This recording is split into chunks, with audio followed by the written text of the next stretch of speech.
어떻습니까? 지금 이제 이달 들어서 이제 김포하고 이제 제주 노선까지 운휴가 들어가다 네네. 보니까 시민들이나 시에서도 좀 걱정하고 있는데 지금 3월 말 4월 초 운항 재개가 가능합니까? 네.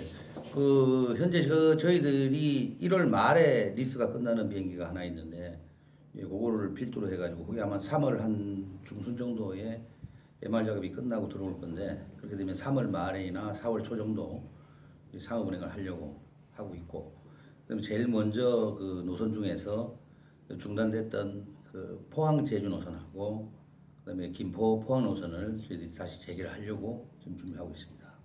시에서는 약간 운항 재개를 좀 이게 가능하겠느냐 약간 걱정하는 모습도 있던데 어떻습니까? 확실히 운항 재개하실 겁니까? 이게 100% 운행 재개합니다. 네, 그리고 지금 이제 직원분들 중에서 일부 조금 급여가 이제 뭐 못 받으신 분들도 있고 그런 것 같은데 네네. 급여 문제라든가 이 승계 문제 네네. 어떻게 하실 계획이십니까? 저희들이 비행기를 지금 들어올 계획이 금년에 세대, 내년에 세대가 총 6대인데요. 비행기가 지난번에 갖고 있던 것은 소형 기종이라 가지고 CRJ 200에서 그 오퍼레이션을 할 수 있는 한계가 있습니다. 그러나 이제 저희들이 737 계열 비행기를 갖고 들어오게 됨으로 해서 비행기가 보다 안전하고 또 비행기 자체가 좀 크기 때문에 그 24시간 또는 그 운항하는 그 개념에 있어서는 훨씬 취약 노선도 많을 거고 국제선도 나가고 그렇게 되면 인원이 더 많이 필요합니다. 그래서 현재 에어포항 직원이 117명 정도 있었는데 지금은 이제 비행기가 들어오기 전까지 한 2달 정도 공백이 있습니다. 그래서 인터벌 정도 거기에 계속 좀 부담이 되기 때문에 그래서 저희들이 일단 그 무급 휴직을 하는 걸로 그렇게 했고 3월 달이 되면은 비행기가 세대가 오퍼레이션을 하게 되면은 150명에서 200명 정도 필요합니다. 그럼 현재 117명을 다 받아들이고 나서도 더 많은 경력자들이 필요하기 때문에 저희들이 고용 승계는 100% 한다고 보시면 되겠습니다. 지금 5인승 소형 항공기 같은 경우에는 뭐 수익이 참 어렵다 이렇게들 보시는 관측들이 많은데 네. 더 큰 130여석 비행기를 가져와서 그걸 개조해서 50인승으로 바뀌신다 네. 이런 계획이신데 이게 수익성으로 이게 말에 맞는 얘기입니까? 가능할까요? 현재까지 다른 동종 소형 항공사들이나 또는 저희 에어포항이나 결국에 가서는 50인승으로는 수익이 나지 않는다 하는 그런 결론이 나 있습니다. 하지만 그 수익이 나지 않는다는 50인승에 대한 모델은 ERJ 145 또는 현재 에어포항에서 보유하고 있는 CRJ 200 기종 그 기종들이 있네요. 그 기종은 피치도 작고 그다음에 화물이 전혀 없습니다. 그래서 그러다 보니까 수익을 오로지 그 승객 좌석에만 의존을 했었고 저희들이 갖고 오는 737 비행기는 들어가는 내구에 들어가는 그 화물이 항공 화물이 약 5톤 정도가 실리는데 거기서 손님들 패키지를 빼고 나면 한 3톤 정도가 남습니다. 그러면 한 3,000km 정도의 그 화물 영업을 할 수 있는데요. 그거와 같이 환산을 해서 작업을 하게 되면 충분히 수익이 나고도 남습니다. 그래서 저희들은 100%이 사업이 수익성이 있는 사업이다라고 말씀을 드립니다. 그러니까 승객에다가 이제 화물 쪽에도 더 집중해서 부가적인 수익을 창출하시겠다. 그렇습니다. 네네. 그래서 충분히 이익을 내실 수 있다 네네네. 이제. 그리고 새로 이제 비행기 개조하시면서 좌석을 특별히 뭐 이렇게 특허를 내시는 형태로 네. 바뀌신다는데 어떤 내용입니까? 네.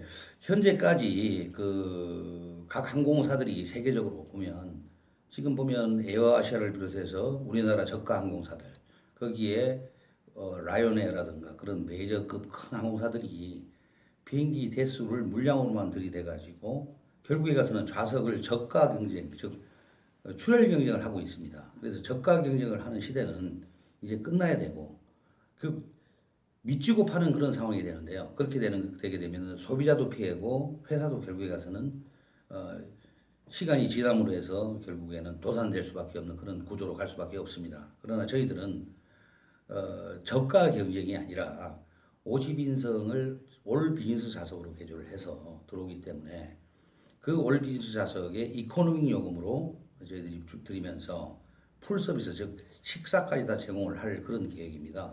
그래서 그것을 저가 경쟁이 아닌 저희들만의 색깔을 내는 그런 특색 있는 그런 항공사가 되기 때문에 충분히 운영면이나 앞으로 장기적인 안목에 봐서도 회사가 충분히 발전하고 성장할 수 있는 그런 원동력이 될 수 있을 거라고 확신합니다.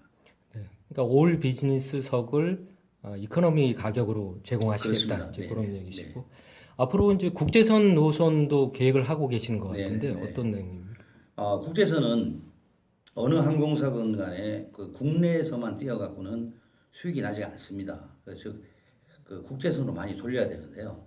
그래서 저희들은 1차적으로 저희들 비행기는 무게가 그만큼 가볍기 때문에 멀리 갈 수 있습니다. 그래서 기존의 LCC들이 가지 않는 거리나 또는 간다 하더라도 좀 뭐 가까운 어떤 일본 쪽이나 이런 쪽에 스키라든가 레저 일반 개인 관광객들을 위주로 해서 갈 수 있는 진정한 여행의 어떤 모태가 될 수 있도록 그렇게 항공기를 운영할 그런 계획입니다. 부사장님께서 이제 중국 통이신 걸로 저희가 알고 있는데 네. 중국 관광객 입장에서 봤을 때 우리 포항 관광 메리트가 좀 있어 보입니까? 어떻습니까?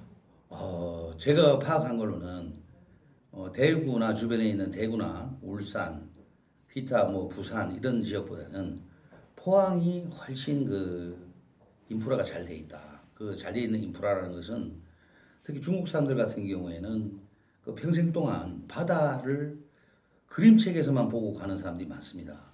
그래서 바다에 대해서 굉장히 동경들을 많이 하고 있고 아시다시피 중국에 있는 바다라고 해봤자 우리 지금 서해안에 즉 황해라고 하는데 중국에서는 바레만이라든가 또는 상해 앞바다 그다음에 해남도라든가 이쪽에 보면 바다가 많이 오염이 되어 있습니다. 그래서 바다가 깨끗하지가 않고 또 하나는 대부분이 다 갯벌 이런 식으로 더럽기 때문에 우리나라 특히 동해안 같은 경우에 오면은 중국 관광객들이 굉장히 좋아하는 그런 해안 구조가 되어 있습니다. 그래서 특히 영일만 쪽에 구룡포의 해돋이라든가 또는 경주의 신라시대 관광지, 그다음에 뭐 문무대왕암이라든가 또는 북쪽으로 올라가게 되면은 울진에 있는 성류굴, 그다음에 백암온천 등 그런 인프라들이 자원들이 상당히 많이 되어 있기 때문에 이것을 잘 연계해서 개발하고 한다면은 아마 포항이 아마 관광 도시로서 충분히 각광받을 수 있는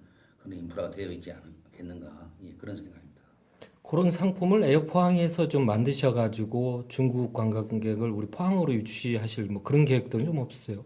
예, 저희들은 이번에 에어포항을 저희들이 다시